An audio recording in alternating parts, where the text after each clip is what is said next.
Um, but years ago they used to have an old natural gas well here. When they pulled the well years ago, they left that pipe. You don't want to run over that, you'll split the boat. And I'd hate for that to happen again this week, you know what I'm saying?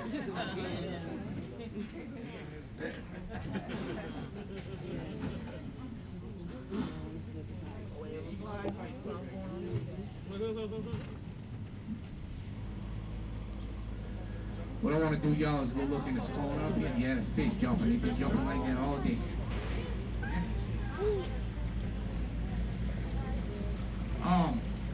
What I want to do, y'all, because like I said, I don't know how many we're going to get a chance to see, and I don't want to pass nothing up.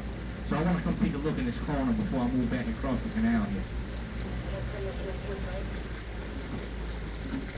I might need some of y'all up there in the front to let me know if y'all see anything in that thick grass along the bank up there. If y'all don't see nothing, that's fine. We'll move on. I just had to try, at least.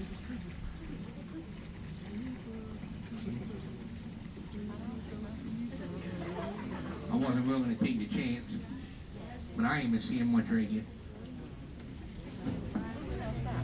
Yeah, actually, I see that, but they hit two of them right here earlier. Y'all don't see nothing up there in front of us, huh? Like I said, I had to try.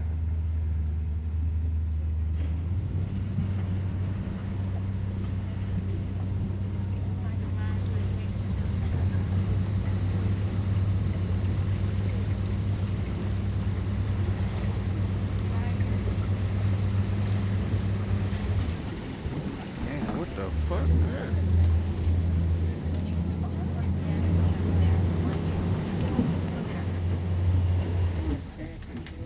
All right, y'all like my house over here? That's a little better than my house. No, actually, what you're looking at here is a replica of a trapper's cabin. Say a long time ago, if they would have been hunting for nutria, fishing for crab, trawling for shrimp, anything like that, and wanted to extend their trip, this is how it would be done. Now, the cage you see on the porch out there, that's a crab trap made to catch the blue crab, the blue claw crab. Crab would have to be 5 inches from point to point. You can catch that from down here, going all the way up the eastern seaboard. We still use these traps today. Now, the barrel you see on the side of the cabin actually used to be connected to the cabin before Hurricane Katrina blew through here. That was a cistern made to catch rainwater.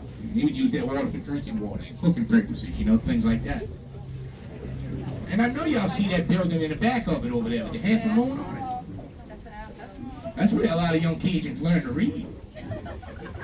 That's where they kept some of the best material. No, y'all got that right. That was the outhouse. That was the restroom. Also, has anybody here seen that television show NCIS New Orleans? Yeah. Okay, well, the 5th episode that they ever shot, they did a swamp tour scene right here where we are. They did a scene where they found a body, and they had the mannequin for that scene placed against a stump right here in front of the cabin. Now, the reason I'm telling you about this is what I thought was so funny was after they got done filming, they were ready to pick everything up and leave. They accidentally had left the mannequin for that behind. So then the tide, the wind, the current, all of that takes effect, drags it out into the middle of the canal, and then it's just drifting back and forth here in the middle of the canal. Now, can you imagine trying to do a tour? And somebody sees something like this? You know the questions that raise? So, I couldn't believe they did that. But they did do some other filming back here as well, y'all. Different scenes and different things. Television shows, movies, commercials, you name it. For instance, I'm going to pull up a little bit further here, and in just a moment you're going to start seeing another cabin on the right-hand side. Now, this cabin you're getting ready to see here was originally built for a movie star in Burt Reynolds called Tempted. Now, if no one's ever heard of that movie, I'm not surprised. From what I understand, y'all, it was not one of his best. Okay, but again, that's the reason it was originally built. Since then, they've done other things back here, different scenes and different things. Some of the stuff you might be more familiar with will probably have to be things like The Pelican Brief, Beautiful Creatures. Again, they shot some NCIS New Orleans back here. MTV came out here with Steve-O and Chris Pontius and did some scenes for Wild Boys. There was a season of American Idol. Ryan Seacrest and some of the finalists came back here and shot some introductions. Believe it or not, they also shot a Kia commercial back here. Now, don't let me confuse you. They didn't actually bring a car back here. You can't do that. It really wasn't anything special. It was just some guy in the woods advertising for Kia, which is really all it was. Look at that little bitty turtle right here on the right. See it sitting on top of that log? It was two. One jumped off. But yeah, the most recent thing that they did back here, y'all, was some scenes for an episode of a show that aired on Bravo a little over 3 years ago called Southern Charm New Orleans. And I drove them around out here for that one. They took the benches off the boat and they set up a table right up the middle of the boat here, so they were eating while I was driving them around. Not really something you do during a swamp tour, but they argued the whole time. And they made fun of my accent.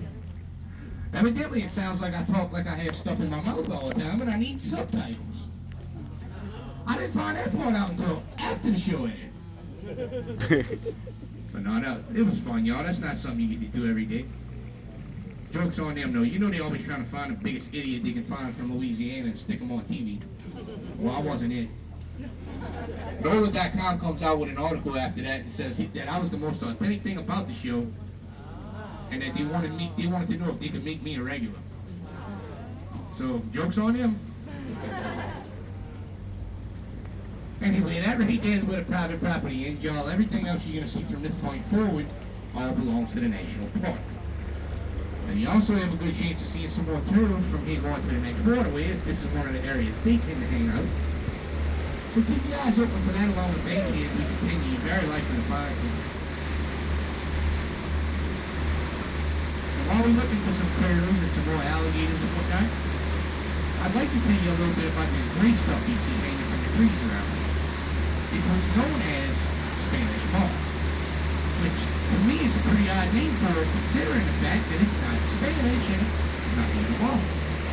It's actually an air plant, so it's known as an epiplant. It's not a parasite. It doesn't obtain any nutrients from that tree whatsoever. Everything that it needs it gets from the air, and maybe some dust in the air to contribute to something.